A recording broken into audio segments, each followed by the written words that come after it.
So students, अगर आप लोग बिल्कुल आसान तरीके से इंग्लिश पढ़ना चाहते हैं तो आप बिल्कुल सही वीडियो पर आए हो, क्योंकि आज हम सिखाने वाले हैं वाज का प्रयोग और हैज का प्रयोग करके आप आसानी से इंग्लिश पढ़ना कैसे सीख सकते हैं, और एक एक वर्ड का उच्चारण बताएंगे, साथ ही साथ उसका मीनिंग भी लिखकर बताएंगे, जिससे आपको उसका मतलब भी समझ में आएगा।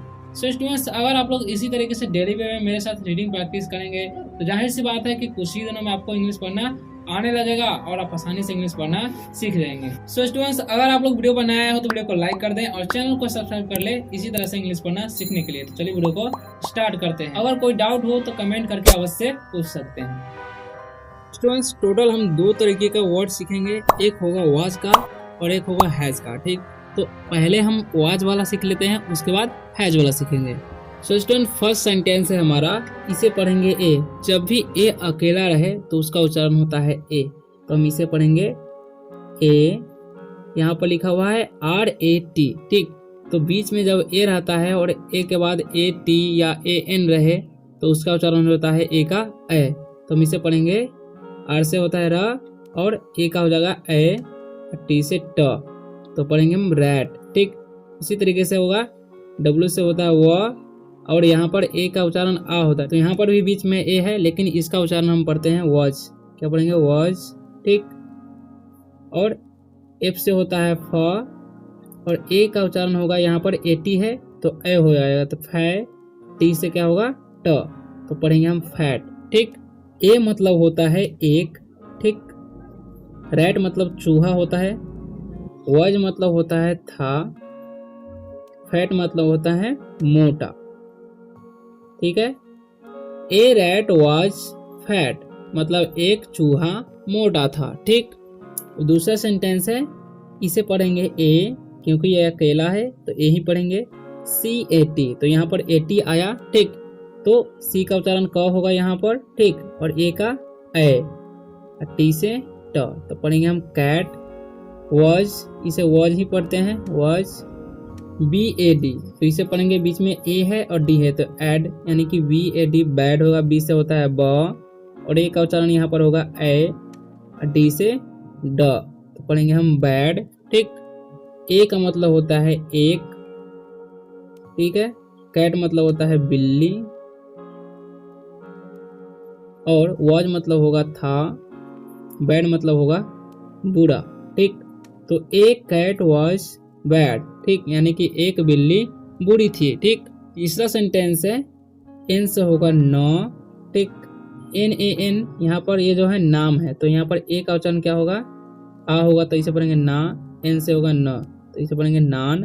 ठीक, वॉज, इसे पढ़ेंगे वॉज। एट, अकेला AT AD या AP रहे या AN रहे तो क्या पढ़ते हैं हम? ए हो जाता है, तो ए। ठीक, टी से ट, तो एट ए। एल से होगा ल, ए का उच्चारण ए, बी से ब, तो क्या हो गया? लैब। ठीक, उसी तरीके से नान, नाम है तो नान ही पढ़ेंगे। वॉज मतलब होगा था, एट मतलब होगा पर, ए मतलब होगा एक, लैब मतलब लैब होता है। ठीक, या लैब मतलब होता है प्रयोगशाला भी बोल सकते हैं, प्रयोगशाला। ठीक, तो ये समझ लेना है। ठीक, तो नान वॉज एट ए लैब, यानी कि नान प्रयोगशाला में थी। अब यहाँ पर लिखा हुआ है, पी से होगा प और AM, यहाँ पर पाम जो है नाम है तो इसका उच्चारण ए का आ होगा, एम से म। ठीक, तो इसे पढ़ेंगे पाम वॉज। ठीक, AT, तो ए का उच्चारण यहाँ पर ए होगा और टी से ट, तो पढ़ेंगे एट, ए से अ। ठीक, और डी का क्या होता है? ड, और ए का यहाँ पर उच्चारण होगा ए, तो डे, एम से होगा म। ठीक, तो डैम। ठीक, तो इसे हम पढ़ेंगे, यहाँ पर लिखा हुआ पाम मतलब होगा पाम। ठीक, वॉज मतलब होगा था, एट मतलब होगा पर, ए मतलब होता है एक और डैम मतलब होता है डैम। ठीक, यानी कि इसका मतलब निकलेगा palm was at A dam, यानी कि पाम डैम पर थी। ठीक, या डैम पर थी। ठीक, यहाँ पर PAT पैट है। ठीक, तो पार्ट नाम किसी भी अनुसार हो सकता है, तो इसे पैट भी पढ़ते हैं ताकि अच्छा लगे, तो यहाँ पर पै टी से ट, पैट पढ़ेंगे। वाज, ठीक, वाज, ए टी तो एट, ओके। बी से होगा ब, और ए का उच्चारण ए, और टी से ट, तो पढ़ेंगे वैट। ठीक, पी पैट का पैट ही होगा या पार्ट भी बोल सकते हैं। वाज मतलब था, एट मतलब पर, बैट मतलब होता है बल्ला। समझ गए? तो पार्ट वाज या पैट वाज एट बैट, यानी कि पैट बल्लेबाजी पर था। ठीक, यहाँ पर डी से होगा ड और ए का उच्चारण ए, तो डै, एम से म, डैम हो गया। वाज, एस से होगा स और ए का उच्चारण ए और डी से ड, तो पढ़ेंगे सैड। ठीक, डैम नाम है तो डैम ही पढ़ेंगे, या डाम होगा तो डैम पढ़ेंगे। ठीक, वाज मतलब होगा था, सैड मतलब होता है उदास, तो डैन, ये डैम नहीं डैन है, सॉरी, डैन हो गया, डान होगा। ठीक, तो डैन वाज सैड, यानी कि डैन उदास था। ठीक, सो स्टूडेंट्स, अभी तक अगर आप लोग वीडियो को लाइक नहीं किए तो वीडियो को लाइक कर लें और चैनल को सब्सक्राइब जरूर कर लें इसी तरह से इंग्लिश पढ़ना सीखने के लिए। तो यहाँ पर देखिए, अब हम हैज का प्रयोग सीखेंगे। ठीक, तो हैज का प्रयोग तब होता है जब पास का बोध होता है। ठीक, जैसे मेरे पास एक गाय है, आपके पास कुछ भी है, ठीक, तो तभी उसका प्रयोग किया जाता है। ठीक, तो देखिए पी ए टी पैट किसी का नाम है। ठीक, तो उसे पी से क्या होता है प, ए का उच्चारण ए और टी से ट, तो पैट। एच से होगा ह, ए का उच्चारण ए और एस से एस का उच्चारण होगा ज, पढ़ेंगे हैज। ए का उच्चारण यहाँ पर ए होगा क्योंकि अकेला है, बी का उच्चारण ब हो गया और ए का उच्चारण होगा ए और टी का ट, क्योंकि बीच में ए है और 3 लेटर का वर्ड है, तो जब भी बीच में ए होता है तो उसका उच्चारण ए हो जाता है, तो बैट। ठीक, तो पैट नाम है तो इसे पैट ही पढ़ेंगे। समझ गए? हैज मतलब होता है पास है। ठीक, ए मतलब एक, बैट मतलब बल्ला।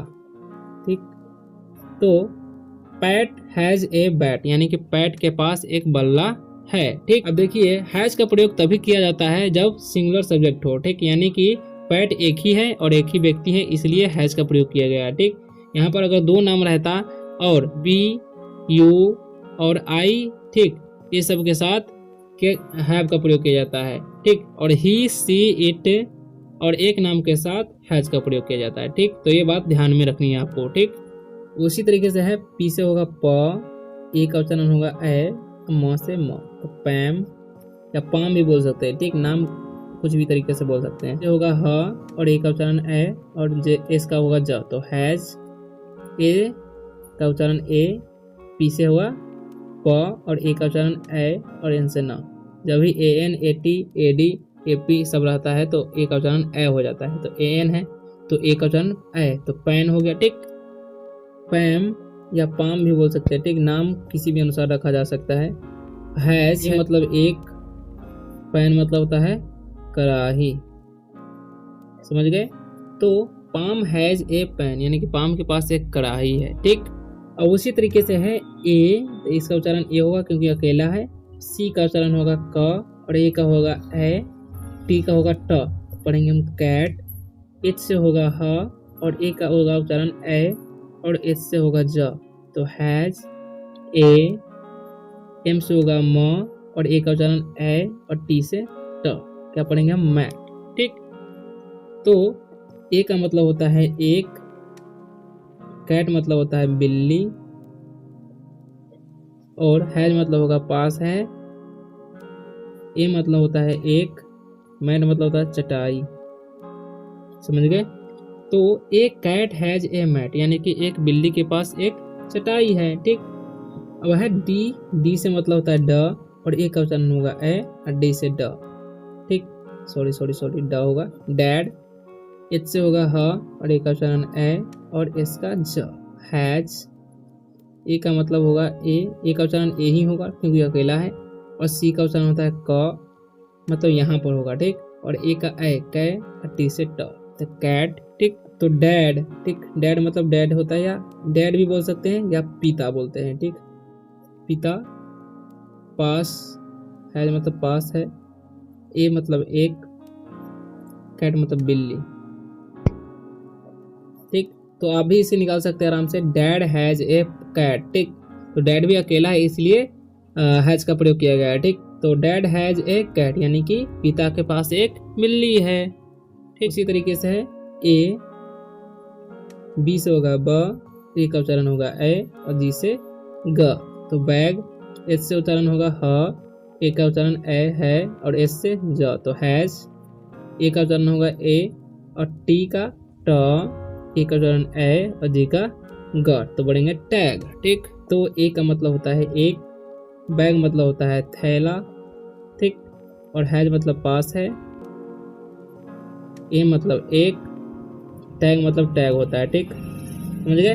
तो ए बैग हैज ए टैग यानी कि बैग के पास टैग था, यानी कि बैग पर टैग था वो। ठीक, किसी भी बैग पर टैग होता है, किसी कंपनी का बोल सकते हैं।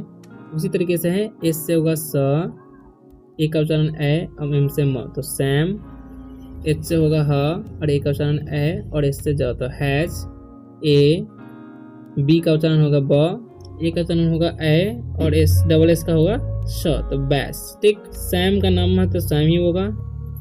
हैज मतलब पास है, ठीक, ए मतलब एक, बैस मतलब होता है, तो बैस मतलब होता है बांस। ठीक, तो सैम हैज ए बैस, ठीक, यानी कि शाम के पास एक बांस था। ठीक, बांस था नहीं, बांस है। ठीक, सो स्टूडेंट्स, अगर आप लोग इस तरीके से इंग्लिश पढ़ना चाहते हैं तो वीडियो को लाइक कर ले और चैनल को सब्सक्राइब अवश्य कर ले अगली वाली वीडियो को देखने के लिए। तो मिलते हैं अगले वीडियो में, तब तक के लिए बाय। और अगला वीडियो काफी शानदार होने वाला है, तो मिलते हैं अगले वीडियो में, तब तक के लिए बाय।